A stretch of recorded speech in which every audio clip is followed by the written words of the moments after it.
of the wound up graph. Great! We have built up this kind of complicated, but let's face it, surprisingly small expression for the whole winding machine idea that I talked about. And now there is only one final distinction to point out between this and the actual honest-to-goodness Fourier transform. Namely, just don't divide out by the time interval.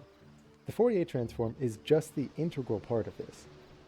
What that means is that instead of looking at the center of mass, you would scale it up by some amount. If the portion of the original graph you were using spanned 3 seconds, you would multiply the center of mass by 3. If it was spanning 6 seconds, you would multiply the center of mass by 6.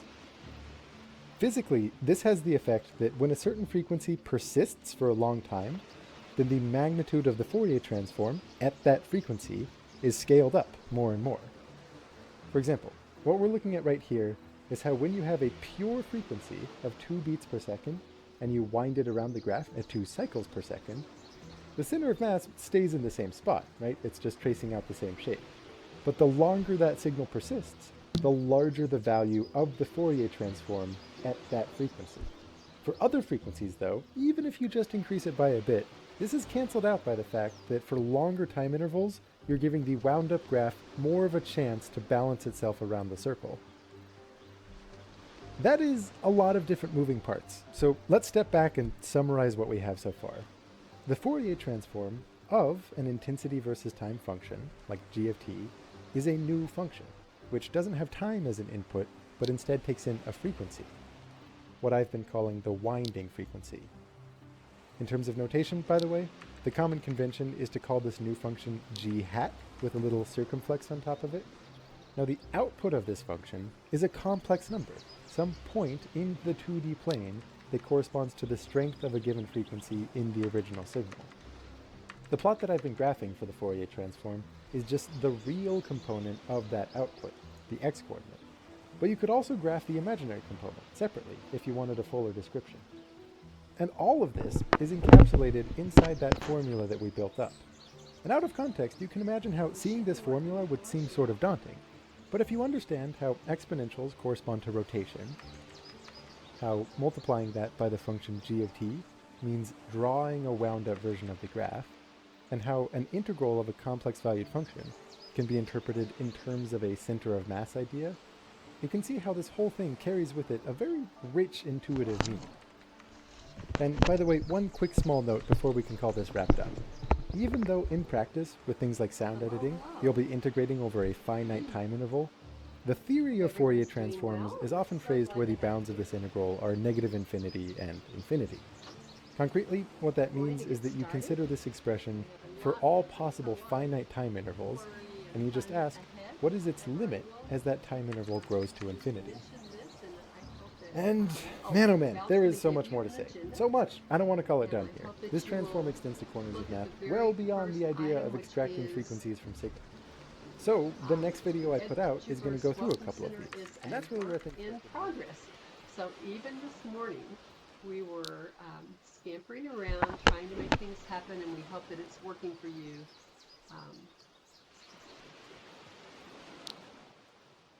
And you're hearing voice as well. So please, would you put a Y in chat if you are able to hear? Most of our, oh, Electra, thank you. Most of our meeting today will be in voice.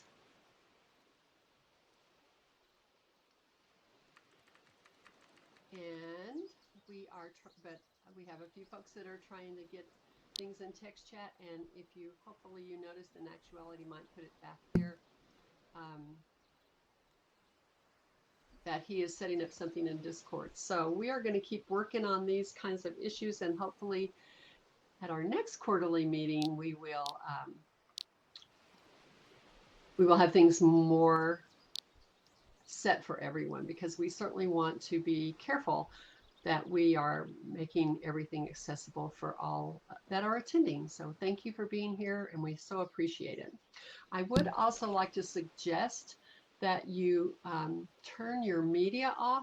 We do have a media prim that is auto playing, and we are trying to keep it turned off, but we have had some difficulty getting in touch with the owner to fix that. So you might get bells in your ears, and so you might want to turn media off. Thank you, thank you. Before we totally get started, I would like to just chat very briefly about, well, I want to make sure that you know that we are going to be having a tour of the EduVerse, and we are so excited that it's open. We will be having a grand opening very soon, but we wanted to kind of get everybody a chance to breathe after the VWBPE conference, which we hope that everyone enjoyed. It was so fabulous this year, and we will be making announcements for that grand opening very soon.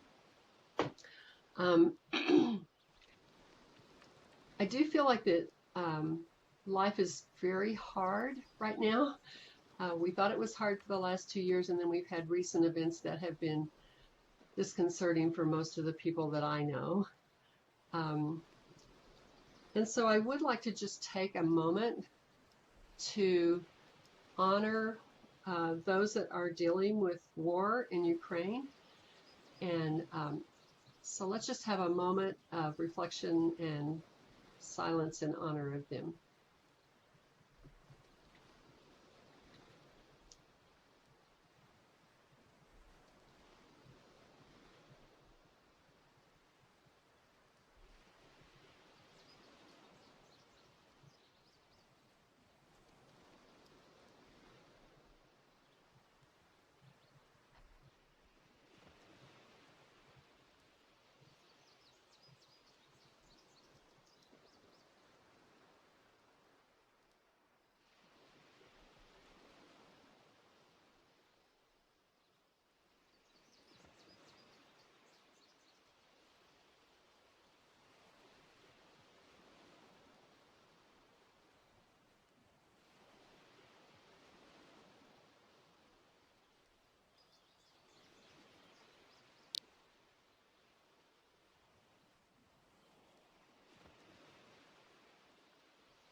Okay, I've been just talking and talking, and my speak button wasn't down, so let me start over again.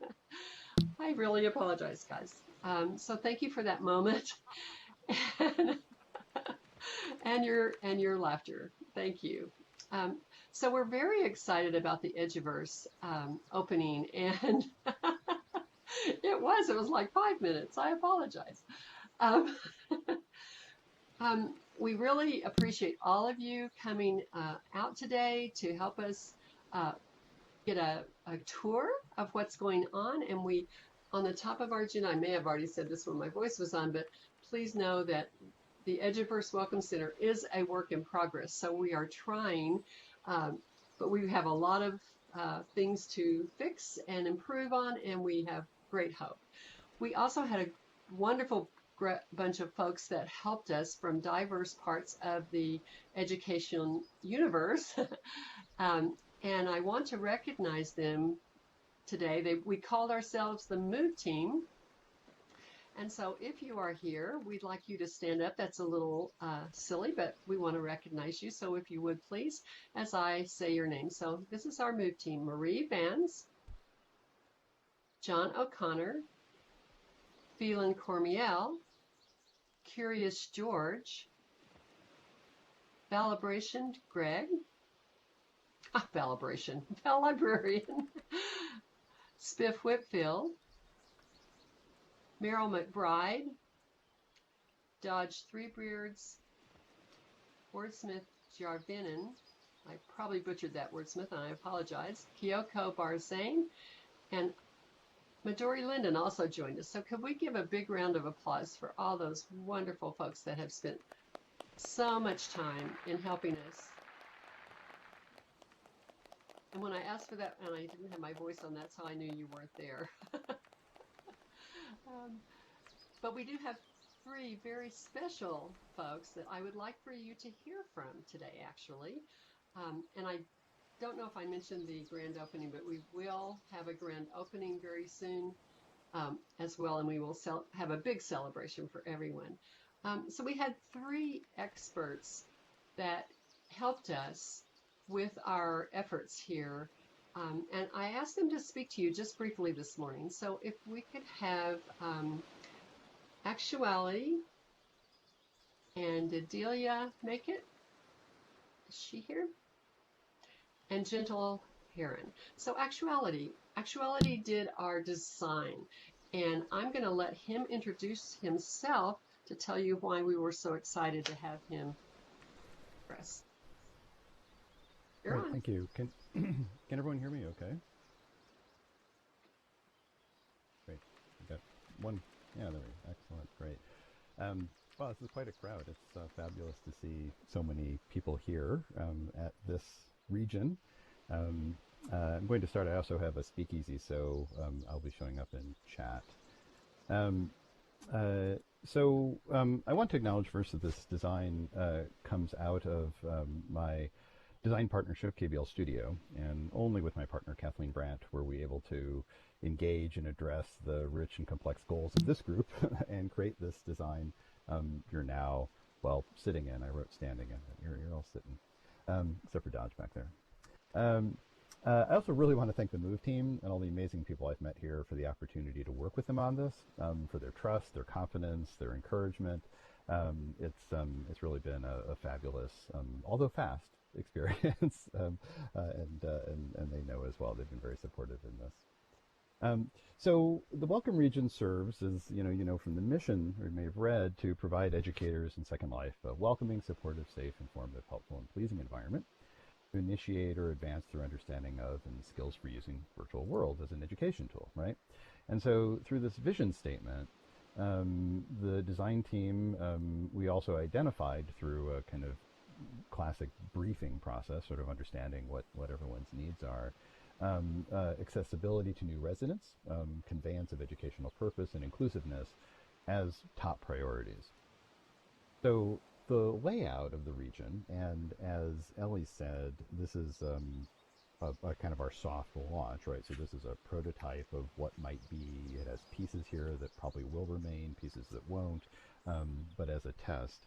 It was conceived around a series of branching pathways that coalesce around a centering gathering hub, this deck that you're all on right now, and that serve the core functions of the Welcome Region that we'll be touring shortly. So a new resident resource center, center promoting and sharing educational resources, an information center, a social academic commons, and the central VWEC pavilion. And these came out of those preliminary conversations at what should be here first to demonstrate sort of proof of concept and fold people in. So we started, the landing location is at a high point, so that when you come in, you have views across the whole region. All the central region functions are visible within default viewer draw distance. So again, one of those design criteria that someone who's just starting with a Second Life viewer, didn't change any settings, we're designing for them, right? So they can see everything right from the beginning. And we put the new resident resource area there for immediate access for them. But also so they could be quickly moved on for returning residents, right? So we can sort of land and then just walk down the hill, or set our own landmarks, of course. But for new residents, that idea of before you even get into things that require you to know how to walk and sit and zoom camera and all that kind of stuff, that you can at least get resources for some beginning stuff there. Then you come down to that observation landing where we have the map. And that provides more information about the region layout. So once you come down to that middle level, you're still able to look over everything and kind of decide where you want to go. Of course, thinking you could just jump off and fly at that point to your destination, or if you have double click on, and you're an advanced user, just teleport somewhere. So kind of a quick starting point, but also to control views, right? So you're kind of coming down and then you have to turn around to come down to the stack, and that sweeping view is part of the design idea. So then you arrive on the deck here at the center point of all of these diverging paths. We chose an architectural language to be both literally and figuratively open. The design takes liberties with architectural conventions of structure and enclosure, clearly, right? Things we can only do in a place like Second Life, to present builds that are visually accessible from many distances, right? Ceilings and ceiling heights can be obstructive to new users. They're confining for many sometimes good reasons, but for a kind of open thing, we wanted to make it camera navigation friendly and open to the surroundings. So if you're in one place, you don't feel totally isolated from the neighboring places. So we took out walls and ceilings to enhance this connectedness, and also to connect to other activities. So there's voice parcels, so we can have discrete activities in each place, but that you still be able to see and like, oh, what's that thing going on over there, without feeling caught in a room, buried in some big, building somewhere. We also, you'll notice things are arranged kind of almost serendipitously, it looks like. And those geometries and placements were intentionally designed to expand or compress perspective using some classic design languages. I mean, literally some of the buildings are trapezoidal, if you look at them from above, to kind of compress a perspective and pull you in. Sometimes buildings are meant to kind of open things up as they're oriented away from the pathways. But again, reinforcing these paths as the kind of central concept that will continue as new features come in. The textures are meant to be kind of crisp and modern, with a nod to both classic and contemporary educational environments. So we're trying to fold in a lot of different ideas of what a teaching environment is, right? We didn't want to look too collegiate and higher ed academic. We didn't want to look too K-12. We don't want to look too even constrained by education as a real world kind of, discipline in terms of a sort of architectural image. But we wanted to echo like masonry school buildings that are throughout the world that people can recognize anywhere, concrete walls and floors that are kind of like laboratories or studio spaces that might be familiar with those more in the arts or design or the sciences, right? Wood ceiling beams kind of echo some of the historic halls of learning and gathering, right? But in a modern language, in a way that put them together and abstracted them a bit more. So that's the kind of quick overview. I'm happy to answer any other questions you may have as time allows today, but hope you really enjoy the experience. It's the first step for this new initiative, and we were certainly honored to be a part of it. And so as you spend time, I really look forward to your design feedback and what works and it doesn't work, and then I will pass things over. Thank you so much.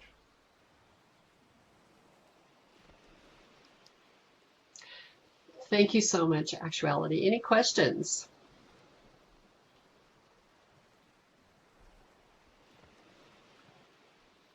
We so appreciated all of your expertise and your help, and also the vision. The vision was very virtual world-y, wasn't it? And we're just so excited about it. And we do have mailboxes around, so if you'd like to keep a note card, open and just add to it as you see things, and then pop it into one of our mailboxes. We would love to hear your feedback as well. So Actuality, did you say where you're from and that you teach here and all that? I'm sorry, I was busy taking care of a problem as you got started. Oh, no, I didn't. Yeah, thank you. So I am a professor of architecture at Syracuse University in upstate New York in the U.S. I am also currently chair of the graduate program, and while I've been a resident of Second Life for a decade, I really just came back in on the eve of the pandemic to explore some virtual world teaching, and then immerse myself in it during the pandemic once again to actually teach online graduate studios. And as I said at the beginning, my partner and I design learning environments and platforms in many media, real world, web. This was our first metaverse learning environment that we designed for a very broad base of users too, so it's a very exciting first step. Well, thank you so much. And we got the idea to grab him by one of my students who had been working alongside of him and was so impressed with him, and we are too.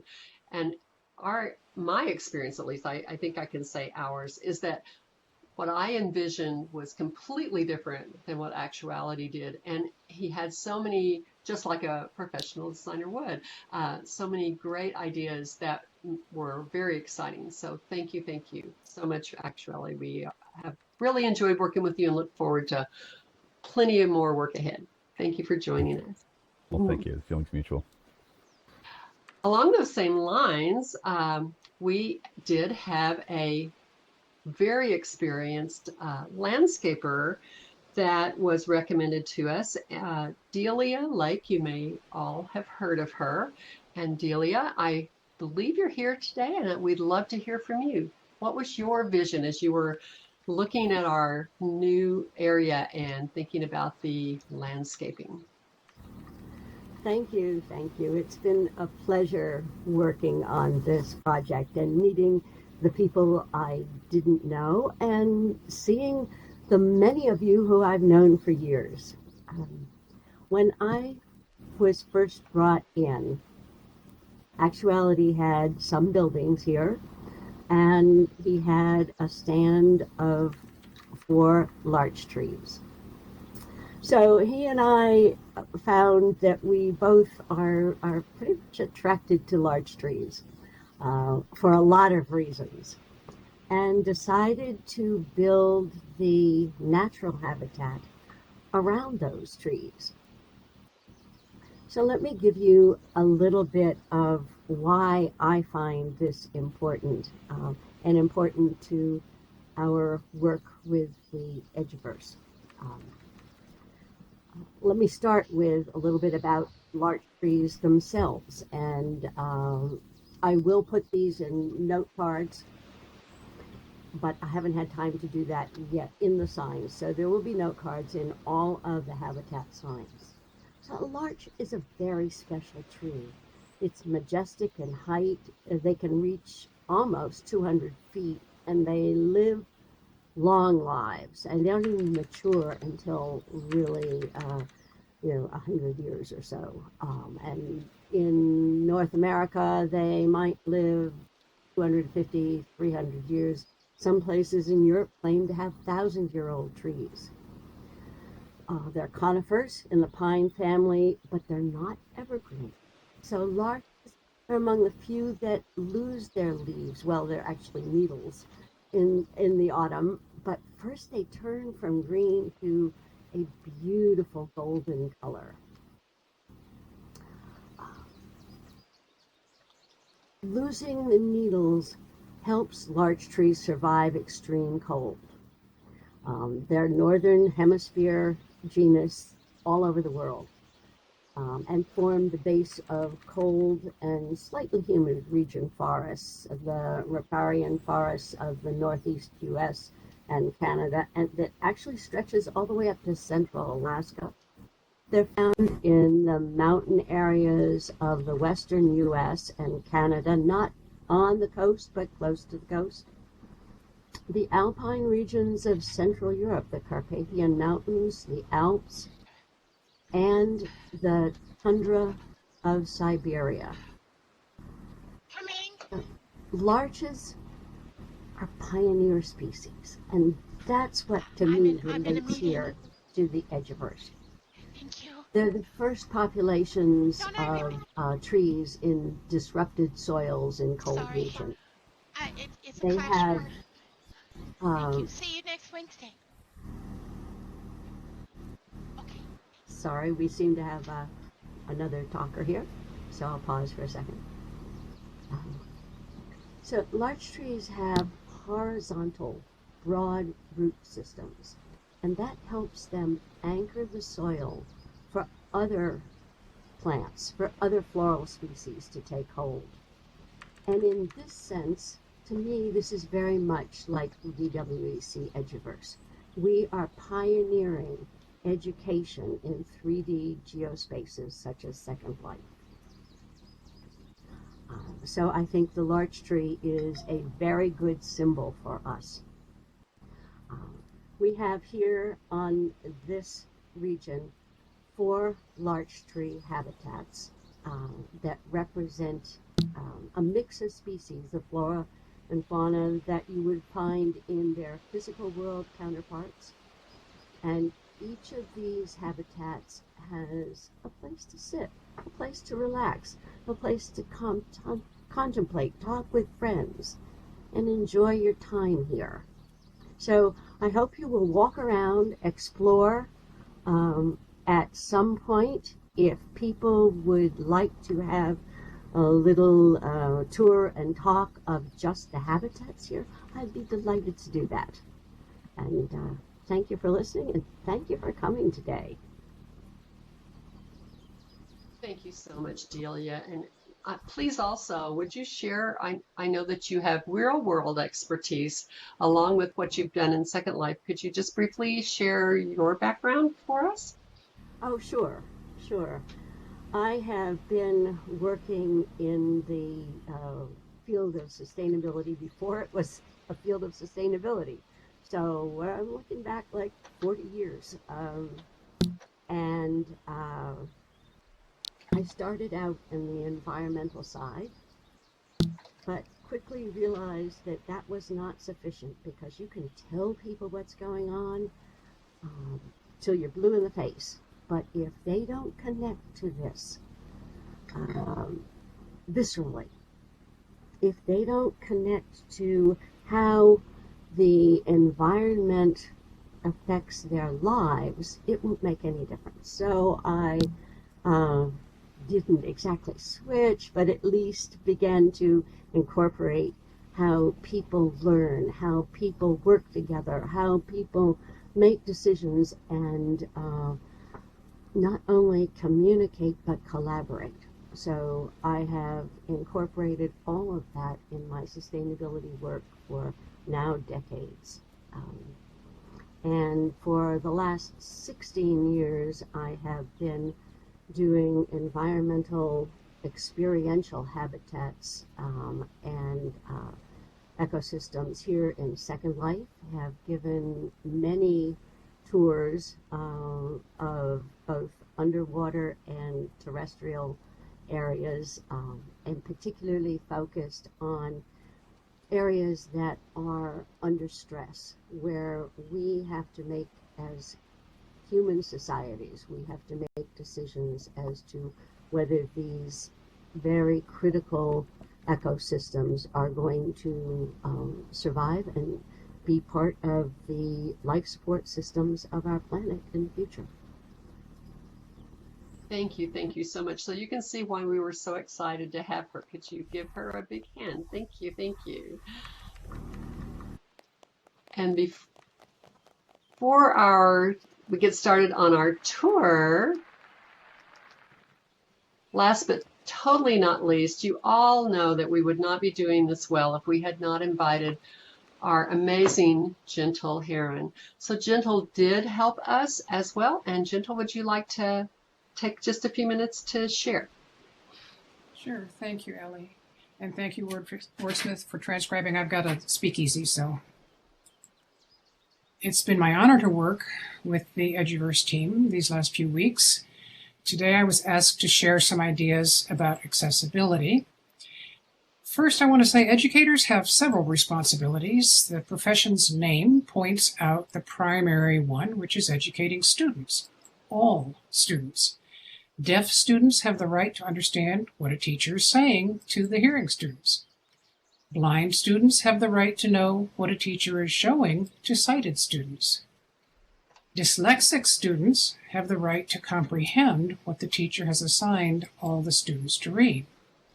So educators must make appropriate accommodations for students who need them so that all students have the same access to education. And this is what Universal Design for Learning, or UDL, is all about. And here is a set of UDL guidelines for educators to provide multiple means of engagement, representation, action, and expression.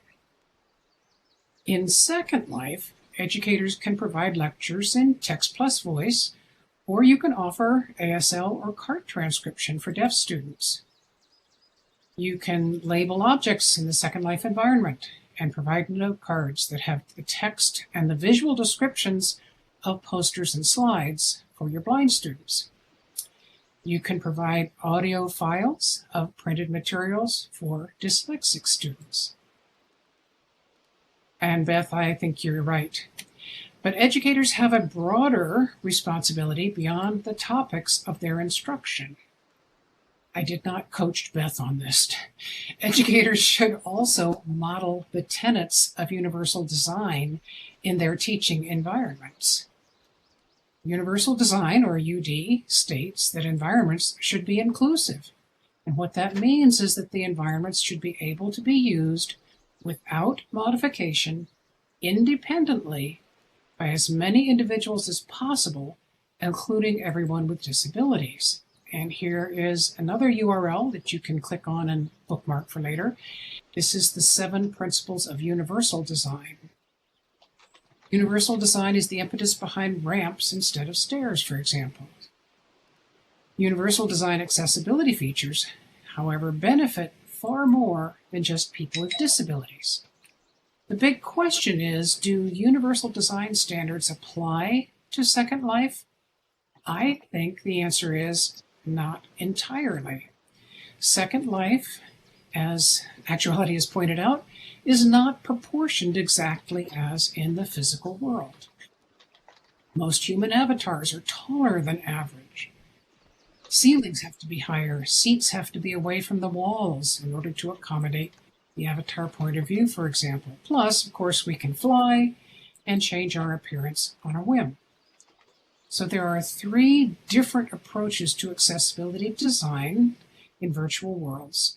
And this is an article from back in 2009 that you may have noticed. First way is to pay absolutely no attention to universal design principles. The second way would be to follow all physical world universal design specifications. And the third way would be to incorporate accessibility design features that are appropriate for a virtual world. The third approach can help educate others about universal design so that the physical world environment can continue to be made more inclusive. And that way, the Second Life educational environment can foster accessibility in its design as well as in its educational use. Thank you. Gentle, you are awesome, and thank you so much. Any questions, guys? Let's give her a big hand. Thank you. I hear applause. So we want to get our tour started, and I would like, if you wouldn't mind, I would like Zinnia and Wordsmith to go back on the deck on separate sides of it so that your group can join you. And what I'm trying to do, we'll see how well this works, is I was thinking we would use, so I'm waiting for them to stand up. Hopefully they're hearing me.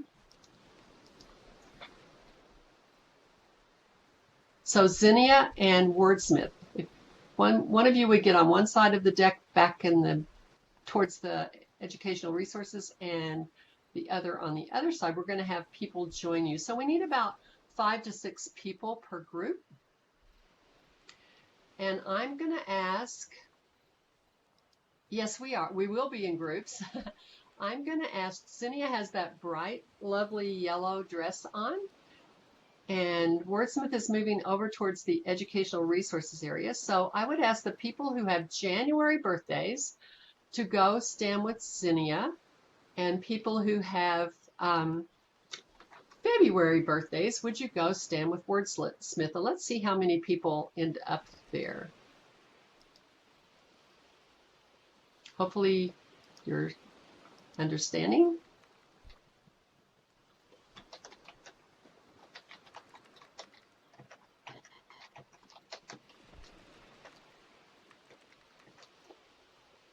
Yes, real life birthdays, or whichever one you want to pick. I'm happy, whatever. Okay, and so how about March birthdays join Zinnia? And April birthdays join Word.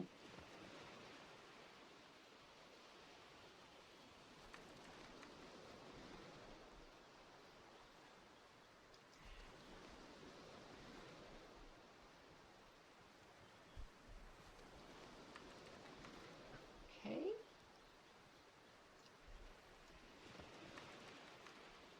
So May birthdays to Zinnia and June birthdays to Word.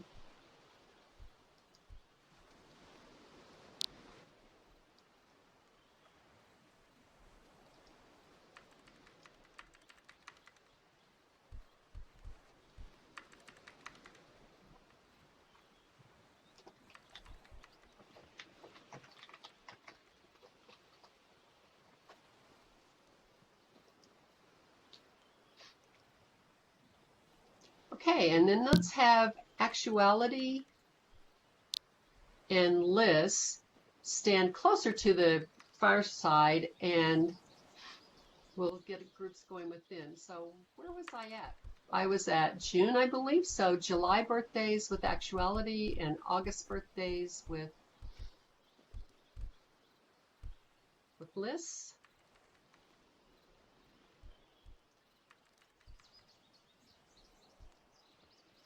And Kyoko is going to have a group that John is going to help her with. So let's see if they could maybe get in the middle, and then the rest of the birthdays.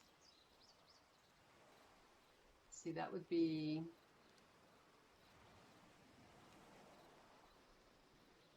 my August, September to Liz, and October to Liz, and Sheila will get November and December. And then anyone else, please find a group that doesn't have 6 people in it.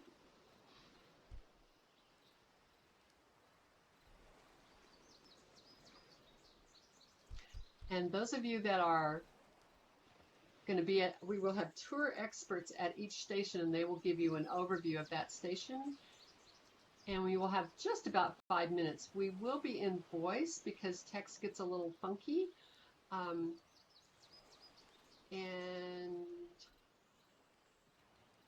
I'll give the word for folks to move. So let's make sure that everybody's in a group. Whoops.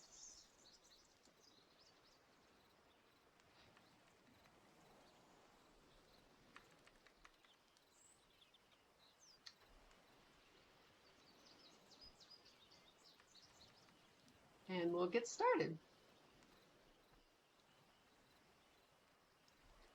And we will come back at the end and rejoin everybody at the fire pit. So we'll get our tour started.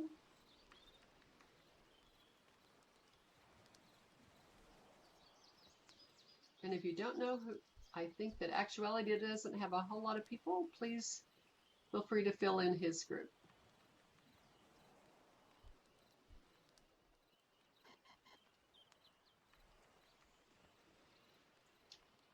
So we're starting, and I'm going to say we're going to start at 9:50 or 9:40, I'm sorry. And at 9:45, we'll change groups. So thank you, everyone. Okay, this is Sheila. So we're going to the Commons. If you follow me,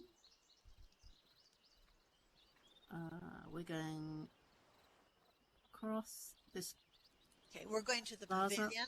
You see, I'm sorry. We're on the first. Get your card, get your note card out, and go to the first place, Oops. the pavilion. I know it's kind of confusing. Okay. Oh, and Val has landmark cards for everyone as well, so she will get you a landmark card in case you get lost. And I will start here in just a second, guys. I apologize. We want to make sure everyone is in a group.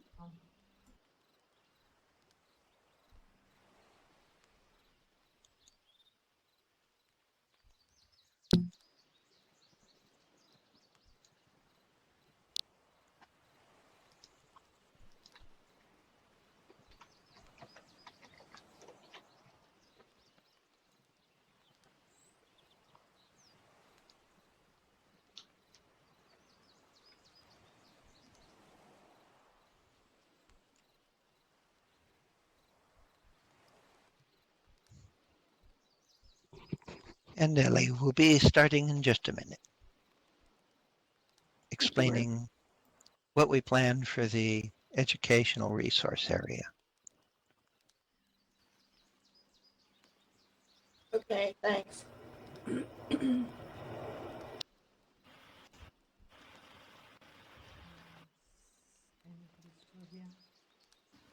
I'm just trying to make sure everybody's kind of landed.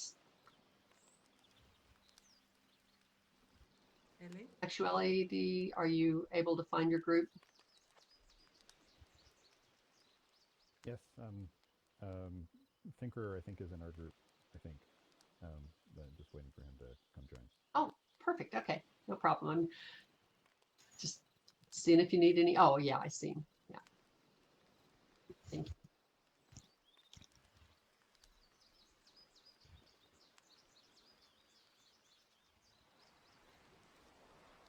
Okie doke. So welcome to the Educational Resources Center. We're so glad that you guys are interested in taking your time today. Wordsmith is your tour guide, and so he will be taking you to the next spot as well. And I'm just going to give you some information here about what this is all about. So here at the Educational Resources, and by the way, Curious George did work on this, and he was unable to be here today. So at the Educational Resources, you will find, oh, thank you. Oh, I wanted to ask, so does anyone need text in this group? Because if you do, we will certainly accommodate you. Please let us know if you need text. And